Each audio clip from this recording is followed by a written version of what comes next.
Hello, everybody, and welcome to CLCI Live. Oh no, I'm not yawning. Brooke's already tired of doing the show. It's gonna set off like a yawn that goes from box to box around right now. No. The yawn that was heard around the world.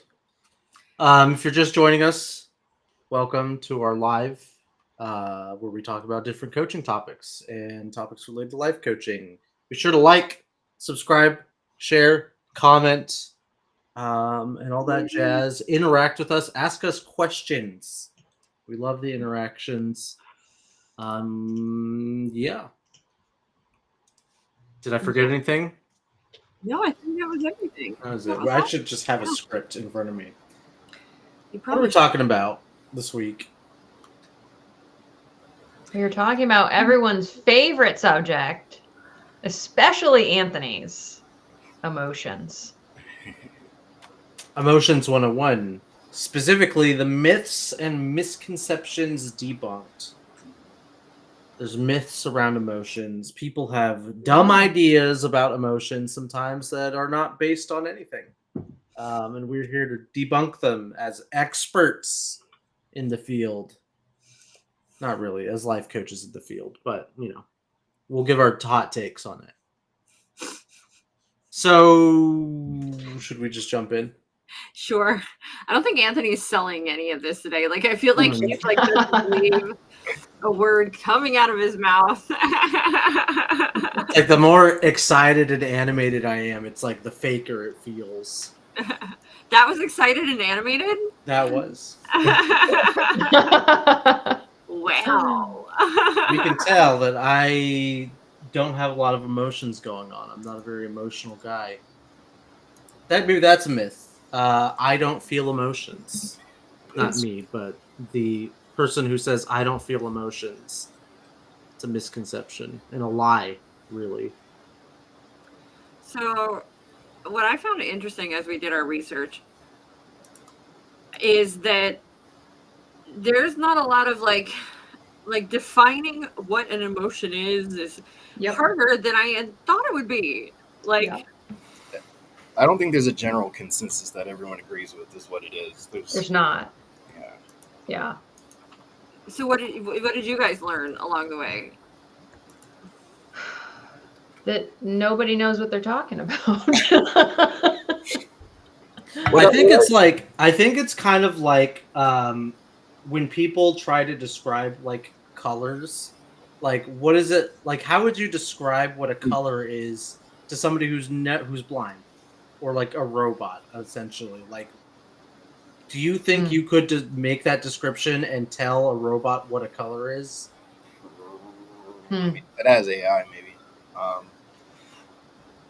But that's probably going to be difficult. But I think that's going to play into. But I think that's the same problem we have when we try to define emotions. Like, we intuitively know what an emotion is because we experience it, but if we had to describe what an emotion was to something that didn't understand what an emotion was, like if somebody was emotionally blind, it gets kind of tricky. How would you describe fear to somebody? Being afraid.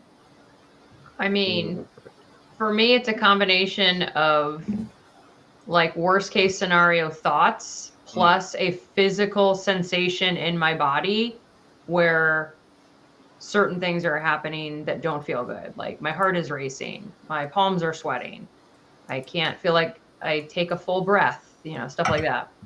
Yeah, I would definitely focus on like the physical reaction you get from that emotion. So there's like this word describing what like our physical symptoms of fear are, right?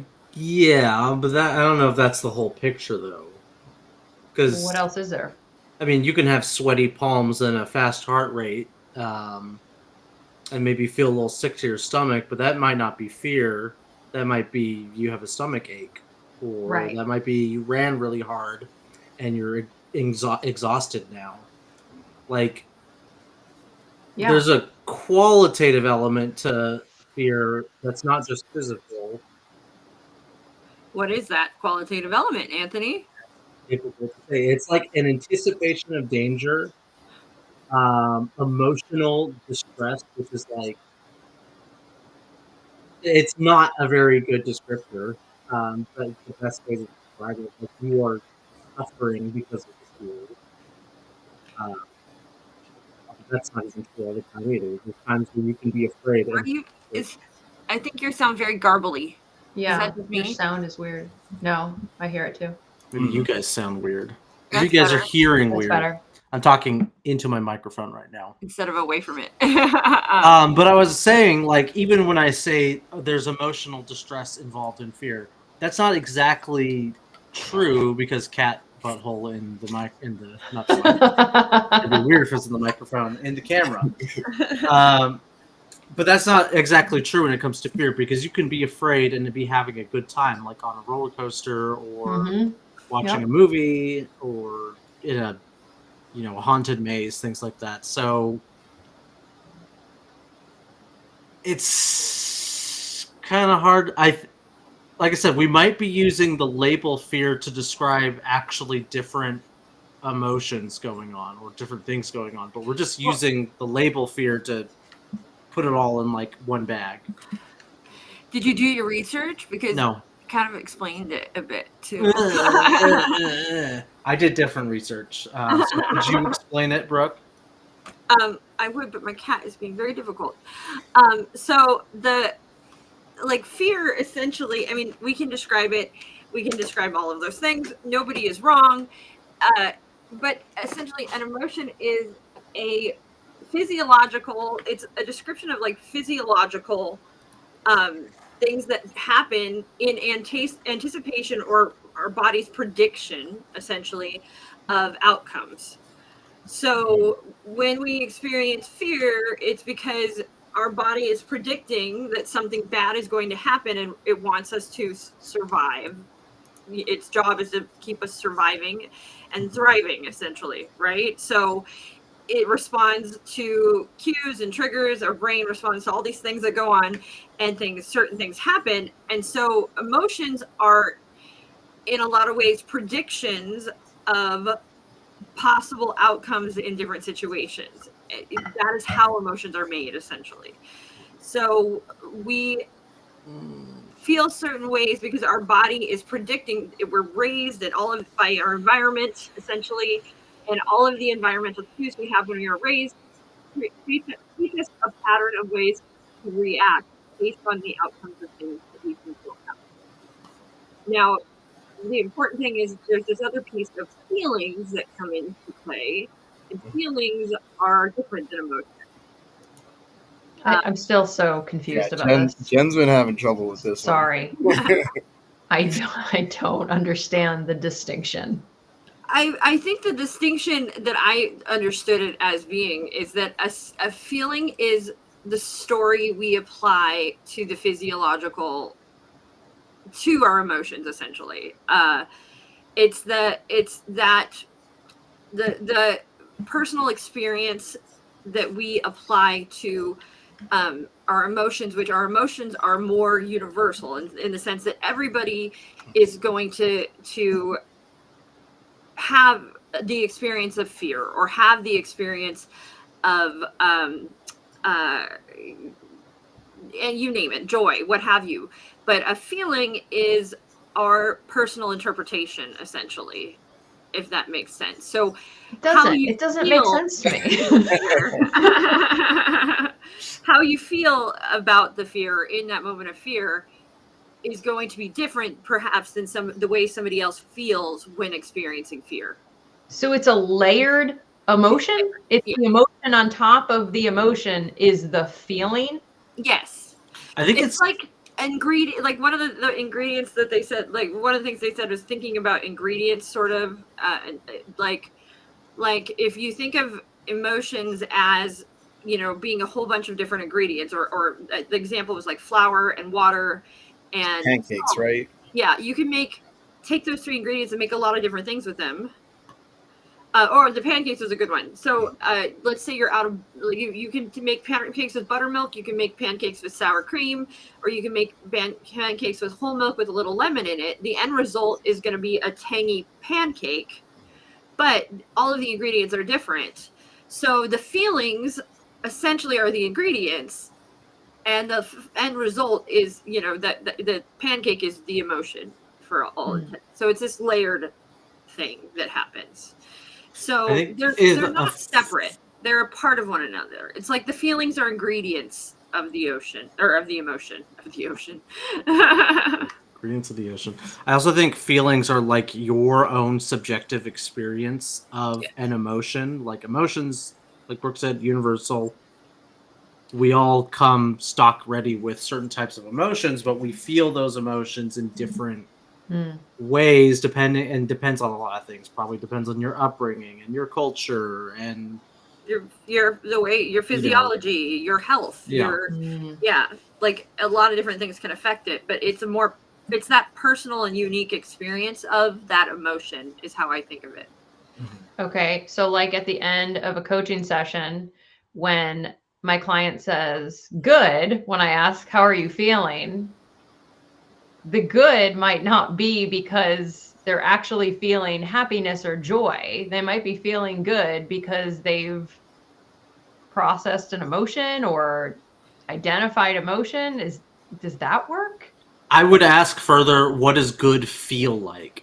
They're telling me something that's universal, and you're trying to figure out the particular by asking, what does that feel like? What does good feel like? And then they'll give you all the particulars. It feels like, a warm hug. It feels like butterflies in their stomach, or it feels A like weight lifted off my shoulders. Yeah, like that's how good feels. The Or emotion of good.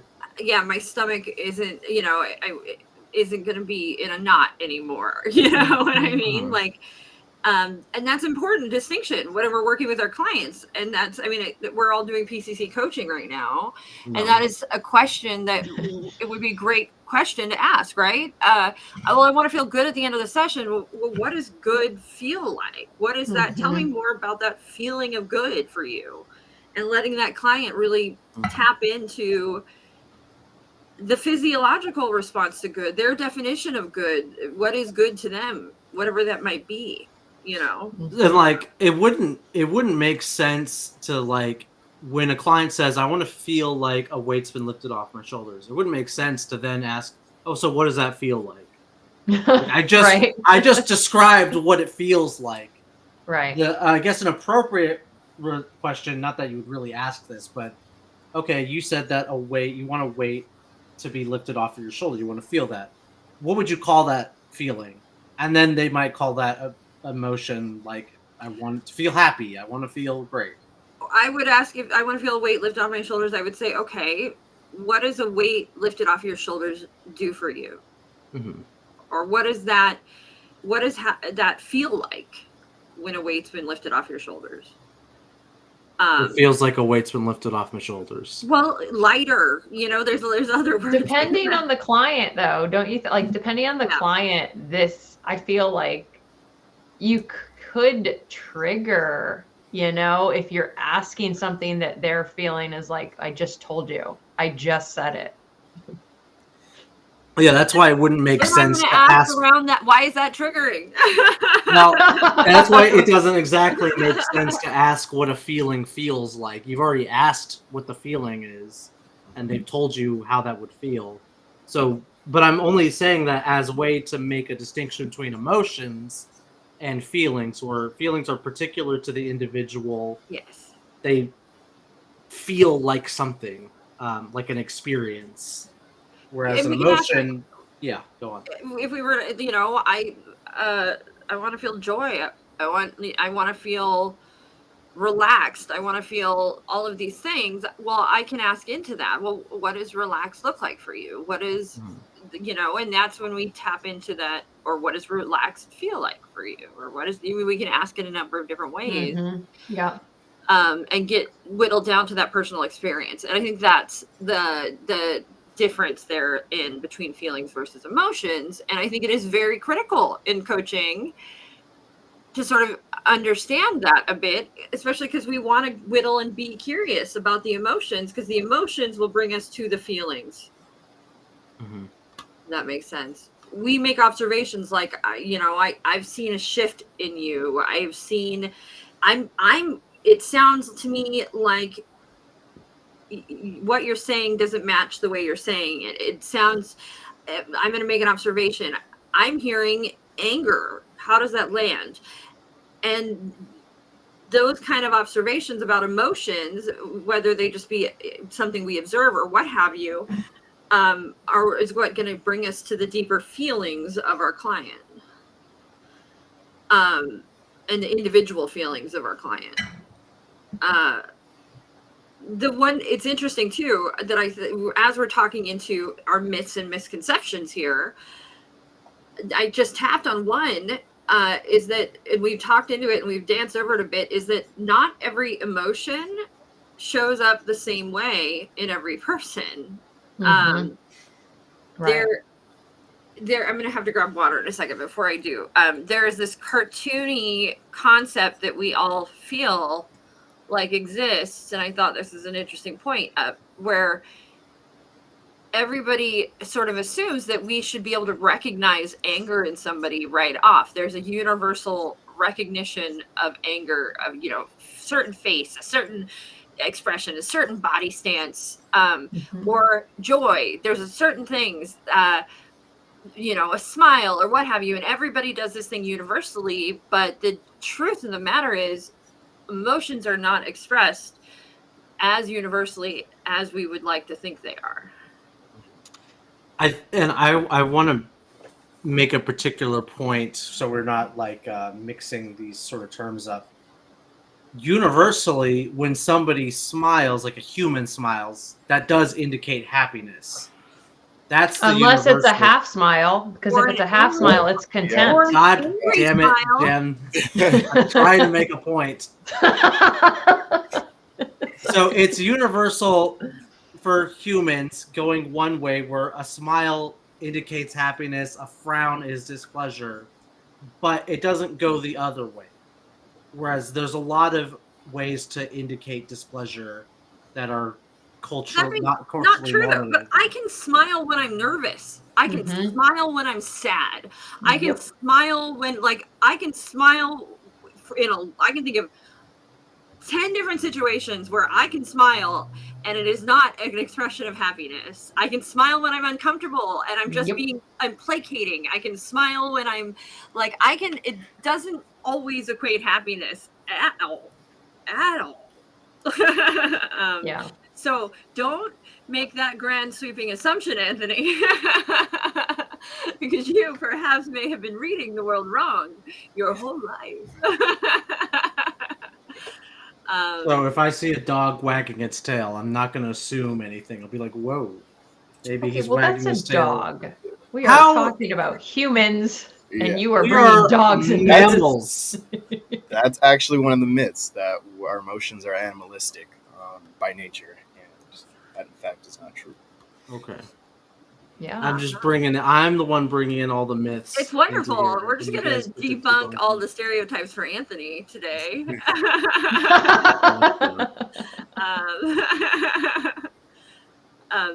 But that's, yes, that is, again, there's a lot of different, so we can't assume, especially as coaches, that we are able to just read how our client is feeling without being curious about it.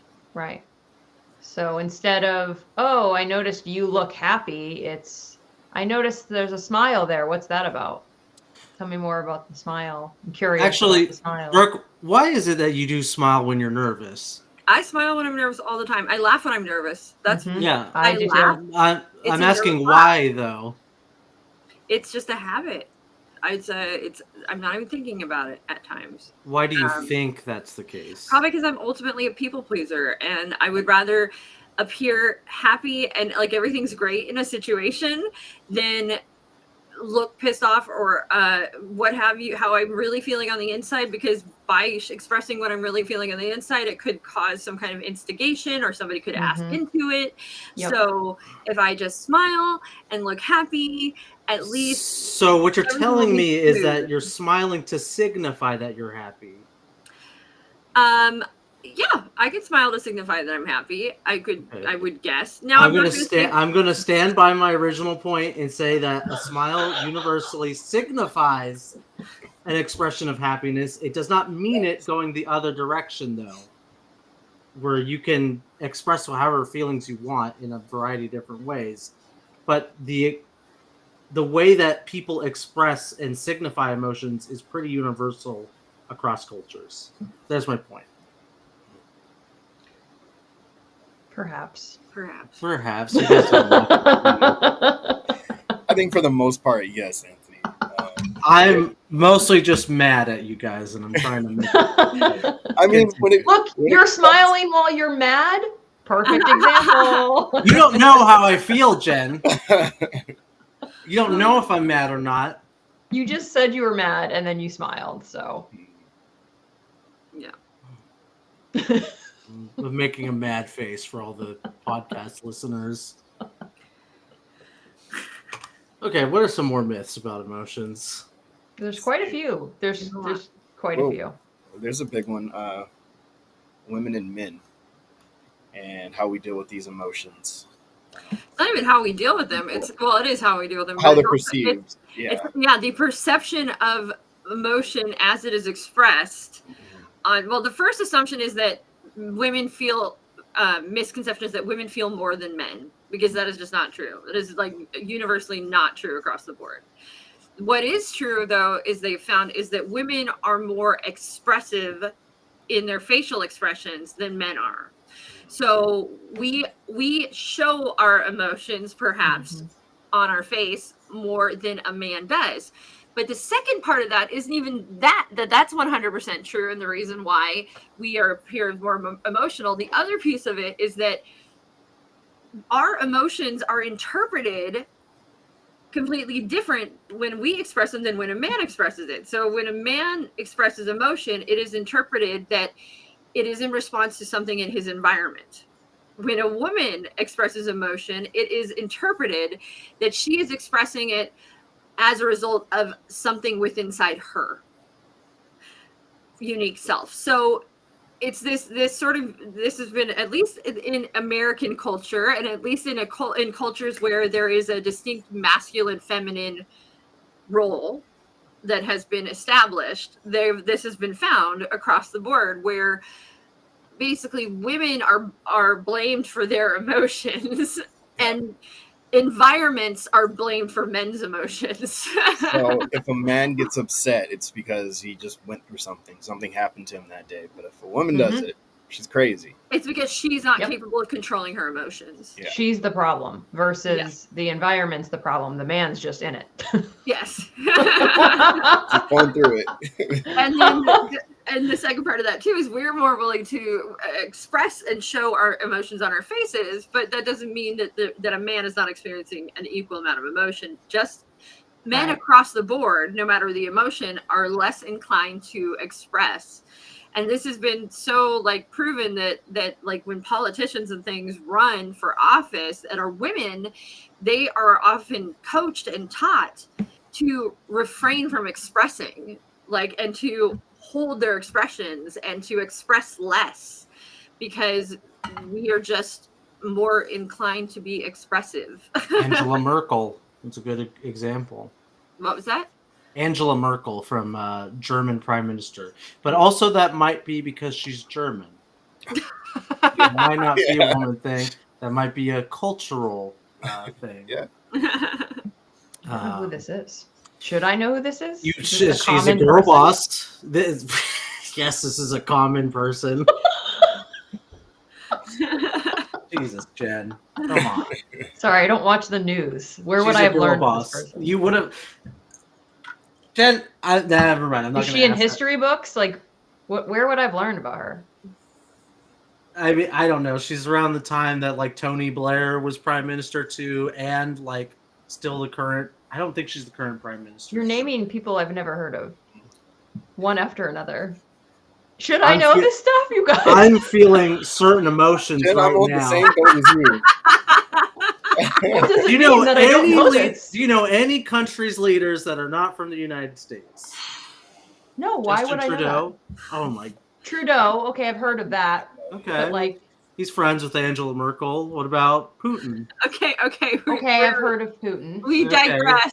But We I They're all- typically don't maintain this knowledge, I They're guess. all I'm saying is they're all in the same cohort. Angela Merkel is a girl boss, prime minister lady from Germany, who has been known to not be so expressive with the emotions because of the reasons why we said before. It's the different okay. expectations for men versus women.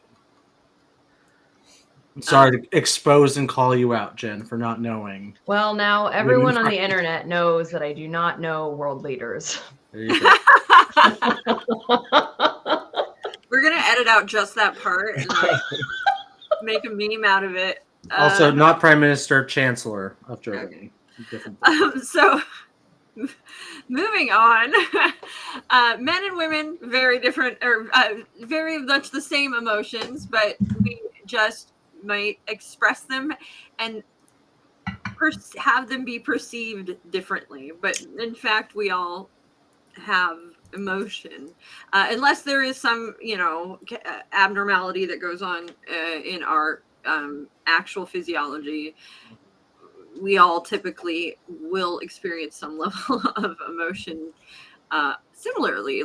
Not similarly, but we will all learn what fear is, learn what sadness is, learn what happiness is. And women don't innately experience more of any of those emotions than men do. It's a perception type thing more than anything. It's very validating. Yes, I know, right? I feel validated. Also, something to keep in mind applying that to coaching, right? So let's take that knowledge and apply it to coaching. Really important to check those perceptions and assumptions we might be making as a coach about clients in certain genders.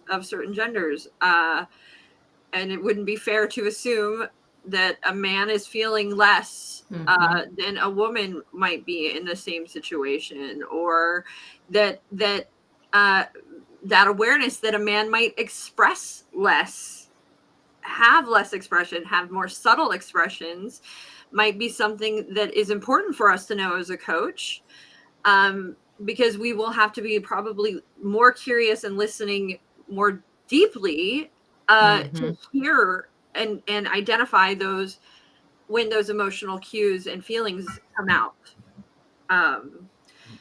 Might be a little easier to coach the ladies. I don't know. I don't know. If you're a man, I think it's important to keep in mind. Obviously, you don't ever want to invalidate your client's opinions, but make sure you're keeping that from that mind frame that maybe you would have out of a coaching session. To ensure that you're not invalidating any expressions that they're having or any emotions that they're speaking to you about, not chalking it up as, she's just a little restless today, or just a little bit more emotional. Just suffering from the old hysteria. Yeah. If that in itself isn't an indicator of the fact that there was an entire diagnosis created for women, called that's what hysteria in fact is. That should be enough. Yes, you've been diagnosed with a wandering womb. Oh no. We'll prescribe some cocaine for that. What is our next myth and misconception we want to discuss today? Another good one that I liked, physical, you brought this one up, Brooke. Physical and mental health are separable. But they are not. So They're that is the myth. They are in fact not separable. Very much intertwined. They are synergistic. Mm-hmm. I like this concept of just in the same way that you might save up for a rainy day save up for times when you might need a little extra money, or save up for retirement in your money, right? Doing the same thing for your physical health, for your mental health, essentially saving up, like taking care of your physical health today, Mhm.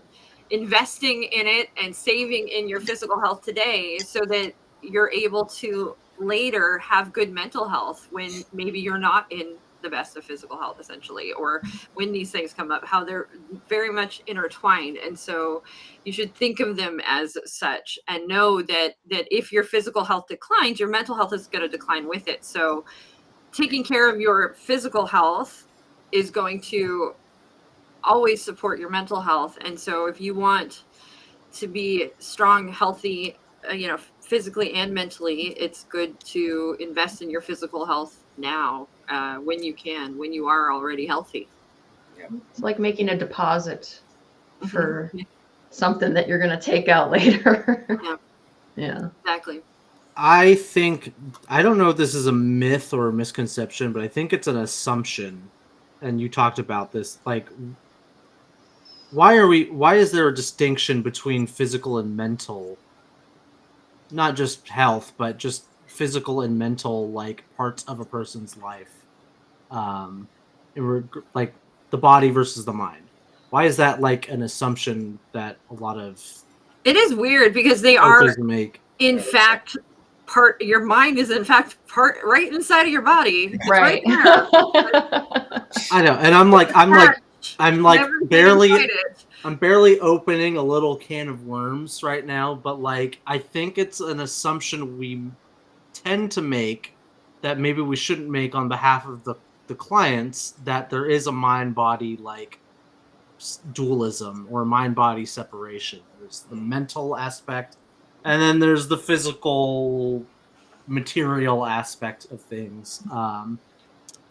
That's something you probably want, if you find yourself making that assumption going into a coaching session. Maybe ask your client around that. How do they view, their mental, physical health? Are they distinct things? Ask them if they're separate things. Ask them if they are, how they interact with each other. Um, because, like we said, they're not separable. Is the myth, or that they are separable is the myth, but Right. they're interconnected. How they're interconnected is a little bit of a mystery at times, and there's not a good scientific consensus on how, but Right. But it's I mean, obvious that they are interconnected. this is understanding that our brain is trying to keep us in some sort of functioning, surviving mode and maintain some form of stasis, right? Mhm. And that directly relates to hormones, to just all of the functions that are happening inside of us, and all of that relates to emotion. Like, it's all intertwined, and so it is very much in. You just can't separate them; they are the same. And to assume that one or the other is separate is kind of doing yourself a disservice, I think, because if you haven't gotten enough sleep, you are not going to be able to handle situations as well as when you have gotten enough sleep. Like, that's just the reality of things, because your body is physically taxed. I really like the explanation she gave. This is in one of our research about depression, and how uh, a lot of times with depression, our brain is essentially having to work so hard already to try to find a state of stasis, a state of like functionality, that it has to shut down other parts of the other functions just to sort of survive. And so it becomes to a point that, like, moving is so much work physically, that our brain just essentially turns off our desire and willingness to do it, because it is it's in a mode where it is trying to function, and it's overwhelmed for one reason or another. And so we have to understand that the physical 1000% affects the mental, and vice versa. It goes both ways. I um, kind of want to share. Do I have the ability to share my screen?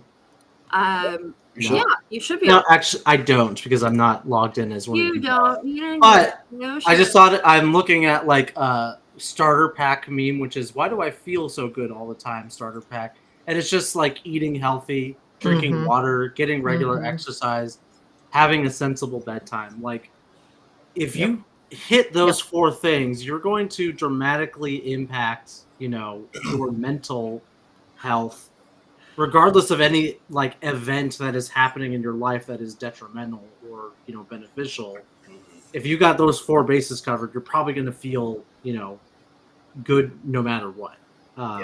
Like going to bed at the same time it's amazing. Like I Mhm. love it. I love Like it. Brooke, you probably know what physical things or lack of things do you think causes me the most anger or the most distress in like the morning time when I'm like probably my most No sleep. pissed off? Well, Yeah. sleep. Yeah, not being awake and then not eating or drinking caffeine and before you eat something makes you all jittery and crazy. There you go.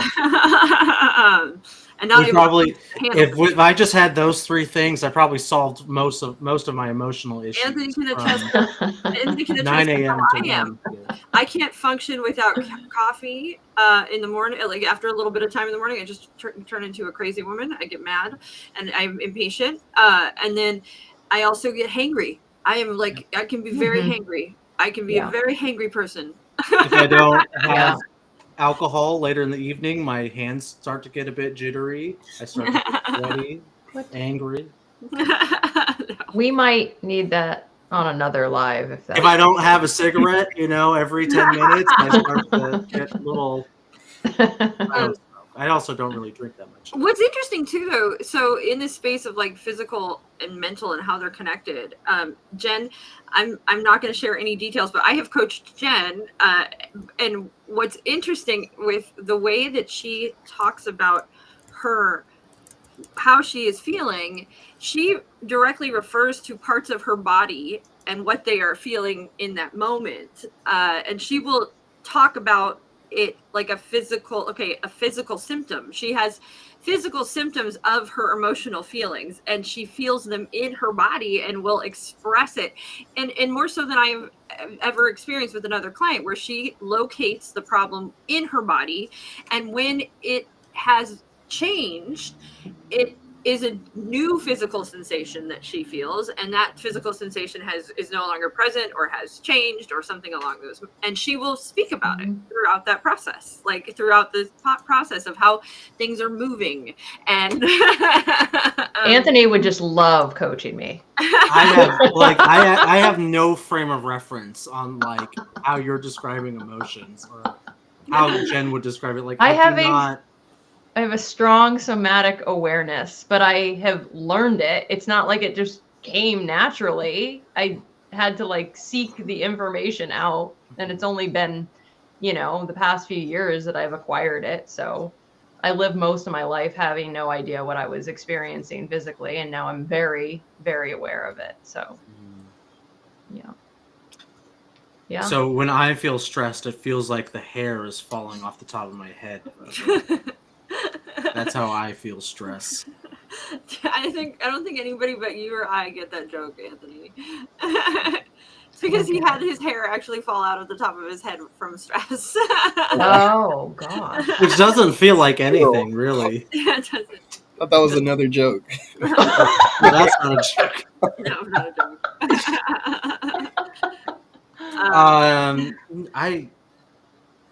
That's strange the way that you that Brooke is describing on your behalf, Jen, because like I probably express emotions and like I don't know, how do I express emotions, Brooke? You also talk about the way your physical symptoms, In like my I body? said. Yeah, you'll talk about being like jittery, maybe having a tight chest, maybe breathing.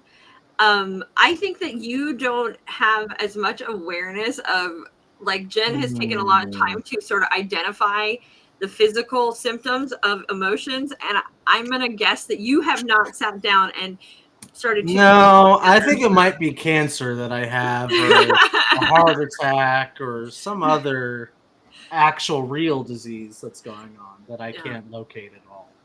It's funny because like I will talk as well in like I know when I'm in my head, it's a definite feeling. Like there's a lot. I feel like noise and crazy and like this Mhm. going on.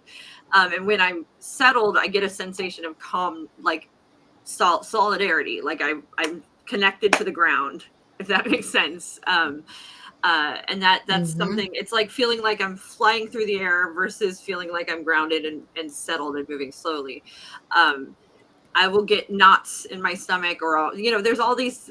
Definitely, when I am in really sad, like broken up sad over something, like a death or just something really, really devastatingly sad, my heart physically hurts.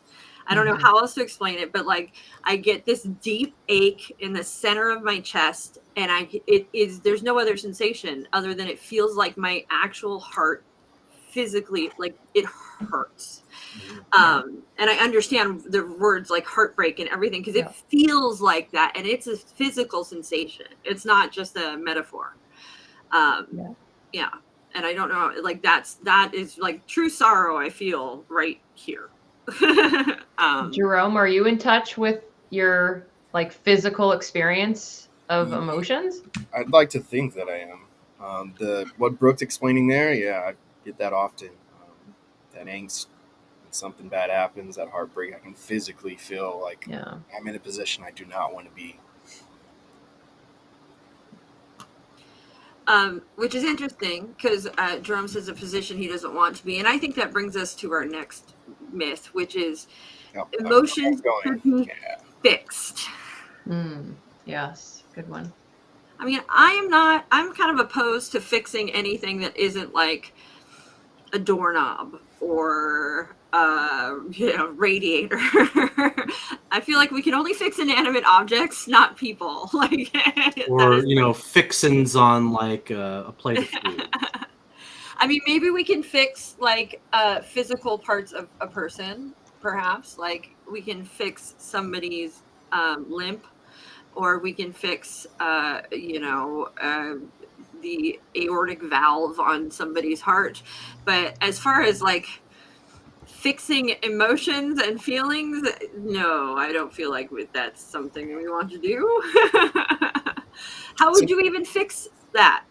Well, I think clients come in though wanting to fix that. Like that is the goal that they have in mind. Is I feel a certain way or have an emotion, or feel it for a certain way. Let's fix that so I feel differently. So then how do we? I guess I know the obvious answer, but the question arises: how do we address that as coaches? Then how do we show them? No, that's just a misconception. You're misguided. You can't and shouldn't fix your feelings. Well, Although I know the answer to that is we don't do that as coaches. But yeah. when somebody Jen, comes in for that goal, though, I feel like Jen wants to say something. Well, if the client wants to shift from whatever they're currently feeling, I mean, I'm certainly up for attempting that, right? I'm not going to say, no, we shouldn't do that because we should just sit in this emotion. Like, no, if the client comes in and is like, I'm feeling like shit and I want to shift and feel more empowered and energized and I want to feel self-acceptance or whatever it is, like, yeah, let's go for it. Let's have this conversation.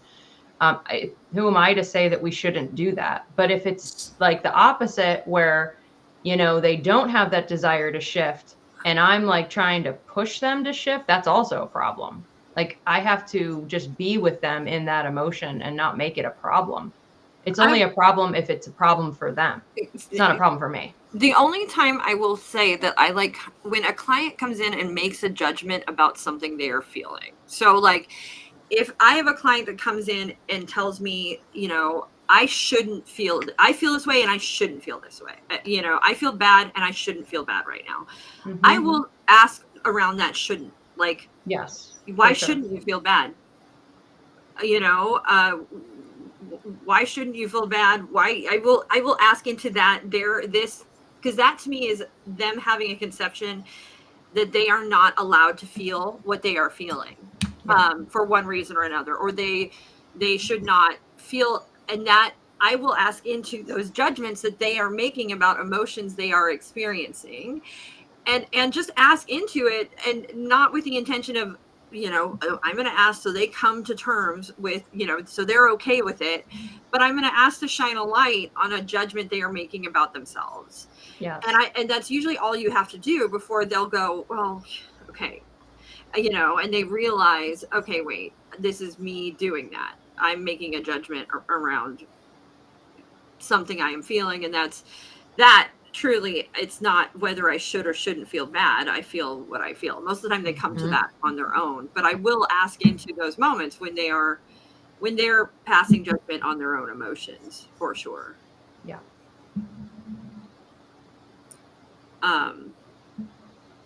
Anthony, you look like you're thinking. Oh no, I agree. The big rule too is, remember, coaches, we're not fixing our clients or their emotions ever. We're not fixers. It's not what we do. So come take 101, learn how to manage your fixer. Even when the client asks you to fix their emotions, you say, I'm not going to fix that. You fix it. There's nothing to fix. There's nothing to fix. You're already whole. You're already capable. You're already complete. Like, that's the mindset, right, of an ICF coach. Look at Anthony's face. I mean, we're assuming a lot of things at that point on behalf of the client. The client might not agree with that. I don't even know if the coach should agree with that. If you want to be complete, tell me what you need to do to be complete, and we'll see if that's a workable goal. But I might be wrong. You guys are PCC level mentoring. But the mindset is like the client is complete, right? Coming to you in that moment. Like, I don't even want to assume that, because I don't even know. I don't have a definition of what that means. Okay, fair enough. So I'm not going to say you're incomplete or you're complete. But if you feel as if you're incomplete, tell me what would complete you, and then we'll find out together if that actually works or not. My guess would be that won't be the case, and there's always going to be like I think you're both something right, missing. by the way. Thank you for thinking that I'm right. I think you are both right, by the way. In this situation, I think you are both right, and you are both saying the same thing in two different ways, honestly. Yeah. Always the people pleaser, Brooke. Okay, I will go into our next one, which is, I think this is a great one. And I'm just going to bring up the saying that was brought up in this, which is, sticks and stones may break my bones, but words will never hurt me. And that is total BS. That is not true. Yeah, sometimes sticks and stones don't break your bones. But sometimes words are like, horrible. Branded into you like your cattle. You've got that scar for the rest of your life. Well, they've found that, like, kids who are bullied and things like that, it will take parts of their brains will stop functioning and shrink, and that will lead to autoimmune disease. It will lead to lower functioning and performing, and like in school, and then just all kinds of things that can go wrong from being bullied, from people saying mean things to them over and over. And there's another piece of it too, which is, we as people tend to believe that we are what we are told we are. And it takes a long time and a strong person, probably with a lot of personal resolve, to realize that they are not what they are told they are. And that is even worse when you're younger and you're impressionable, and you haven't gotten old and stubborn, right? We will believe that we are one thing if we are told we are one thing. So we're just being very careful with not only what we believe, but about what people say about us, and also what we say about other people, because it can have a great and lasting effect on them. That is just truth. Yeah, I always hated that saying. Sticks and stones, can break my bones, but words can never hurt me. Because I always felt like that was gaslighting myself. I can appreciate it. Hurt me.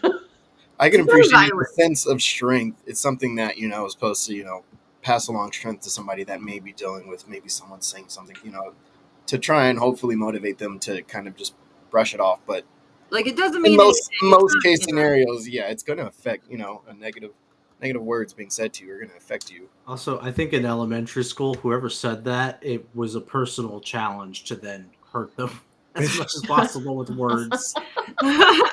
Any child who said that now just was about to experience the worst insults of their life. Oh my Oh gosh. no! Oh no! Not for me. I was a good kid. But Hi, Sue. Hi, Yeah, Sue. better late Sue. than never. We agree. But that, I mean, I just think it's important. Just for me, as you know, a person who goes out into the world, I just want to be somebody that is good and encourages people. I want to tell people that they are amazing and awesome and capable, and spread that word Yeah. to the world. Given that option versus the everything sucks and then you die choice, I'm going to choose the everybody's awesome and life is good. It might be toxic positivity, but I'm going to try. I certainly am going to at least encourage people. Speaking of toxic positivity, though, that's another myth, is that positive emotions are better than negative emotions. And that tends to be really big in like societal messaging, Even life all coaching. over. Yeah, for sure. So do we have that? Is that on anyone else's list, or is that just on mine? Yeah, No, I agree. Oh, okay. Yeah, I mean the opposite is also on my list, where it's just bad emotions are bad and good emotions are good. I mean, we should automatically tap into that, you know, black and white thinking. We're making a judgment, right? That as soon as we are making a definitive judgment about something, we are probably shooting ourselves in the foot. So it's just one of those things where it just is, right? It just is. Mhm. Right. Emotions are, they're not good or bad. The amount of times that people apologize for crying, I mean, it's my personal mission in the world to create a safe place for people to cry and not have to apologize for crying, because I feel like there's just like a thing where everybody feels like you have to apologize for crying, and I am someone who cries a lot for a number of reasons. Again, it is not universally good or bad when I cry. I cry at everything. Anthony can attest to that. I cry when I'm happy. I cry when I'm sad. I just cry. I'm a crier. And it's all good and it's all okay. And sadness is good and it's a part of. I mean, it's not good or bad. It is. Right. It's an appropriate emotion. Negative emotion is an appropriate emotion many times in life. Life is not all rainbows and butterflies and happiness. Like that's just not real. And in fact, it's you know, a healthy to feel a wide range and rainbow of emotions, for sure. I think our message on the screen is because Sue says, I don't agree. Happiness is better. It's different and has an equally important purpose. Yes. So Sue, we were putting that on the screen as a myth. So we agree with you. Yes. I think know that all of our messages we have put up have been the myths. Yeah. Are the myths, not the, we may have wanted to put it the other way, but retrospect, hindsight is 2020. You should put myth next time. Semicolon and then what it is we're stating. Yeah, so we're right there. We're not supporting these things. Yeah. And please watch with the captions on, because if you're just read the blog later. It'll have the myth and the facts, and it'll make I think we're coming towards the end of our time, and I know that there are other myths and misconceptions about emotions out there. So I'm just gonna misconceptions.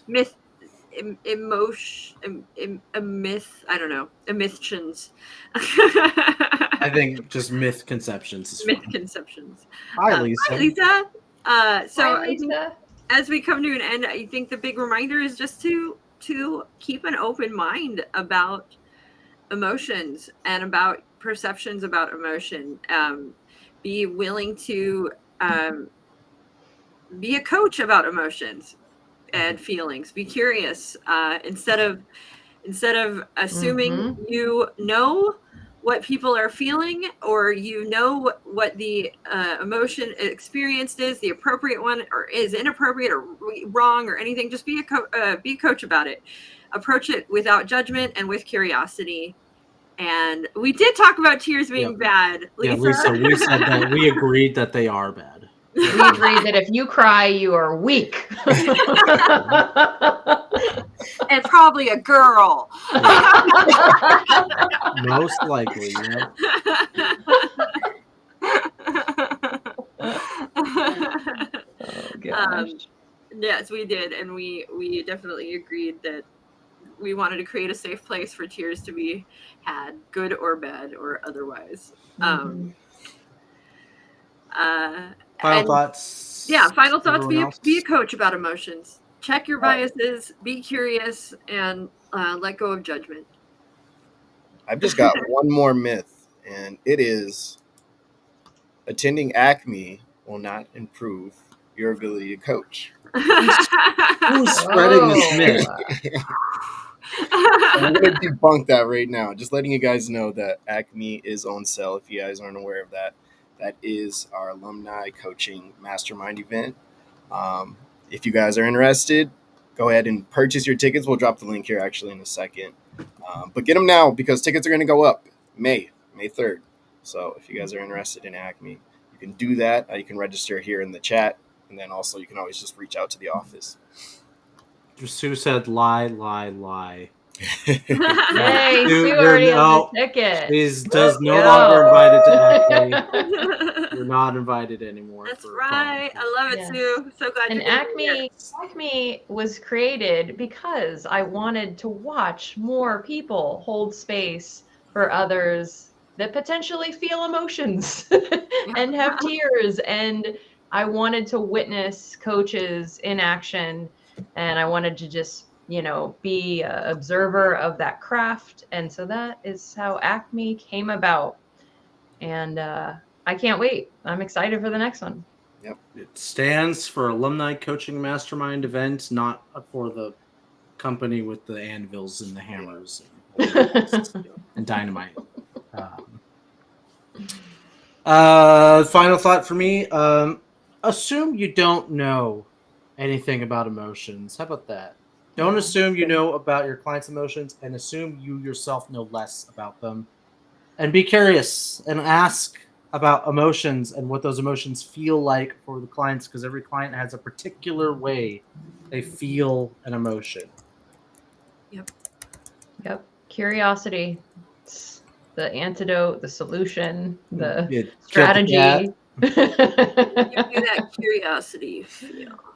Yeah. Pill. Curiosity pill. Words are hard. Jerome? Jerome? I don't really have anything as far as a final thought.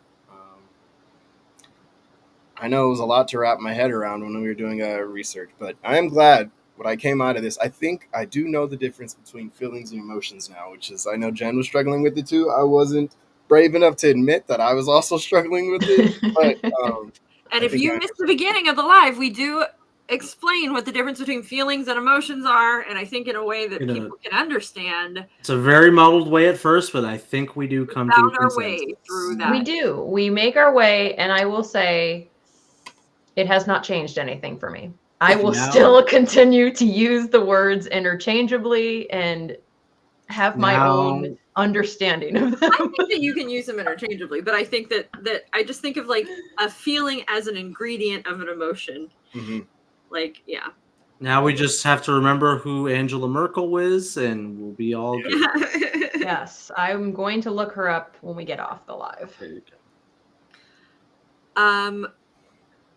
So just so you know, next week will be our final Emotions 101 topic, and we are going to be doing, we're going to dive into what those of us in PCC coaching, mentor coaching have really been tapping into, which is the Emotions 101, when, how, and should we tap into deep emotion as a coach. So I'm not going to give you any information. I'll let you guys all guess when that is or isn't appropriate, but I certainly know the answer now.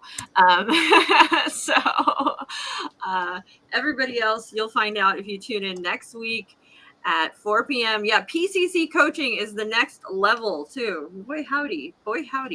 Yeah, it's very different, Sue. It's very different from ACC. It's like a whole nother layer deep. It is another layer deep, but it's fun. Yeah, it's good. It's fun to do for sure. It is fun. It's like it gave me permission in a lot of ways, but we'll talk more about that next week. And everybody else watching out there, please check out Certified Life Coach Institute. We certify coaches in 3 days. We are award winning, and well worth the checkout at a minimum. But you can be emotionally vulnerable in our classes. People have cried before in them multiple times. Yeah.